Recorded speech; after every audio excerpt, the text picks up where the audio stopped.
mo. Ay, naku. Ako, nahintay ako. Ay, nakating. Makakama ko siya isip. Kailangan huwag ka nang mag-inat. Kontrol mo. Katawan. Kaya ano pa. Maganlag. Sabi mo, wala rin kwenta. Ano ba? Nasasaktan ako. Kita mo naman humahambang na nga pa ako pasunod sa'yo eh. Hinihila mo pa ako? Tanga ka ba? Huwag mo ako pagsasabihang tanga. Hinila niya ako papunta sa grocery. Sandamakmak na pagkain at kung ano-anong delata ang nilagay niya sa cart na pinatutulak niya sa akin.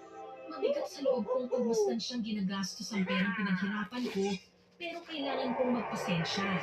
Malakas ang pakiramdam ko na hindi lang ako ang nabiktima ng walang yang babae, kaya kailangan kong lumaban at magkunwari para maipakulong siya. Ilang minuto lang ang tinagal namin sa grocery store. Pinapila niya ako kagad sa counter habang siya naman, animo doon niyang naghihintay sa isang cake shop at nakikita ko pa siyang para bang walang kasak. Sa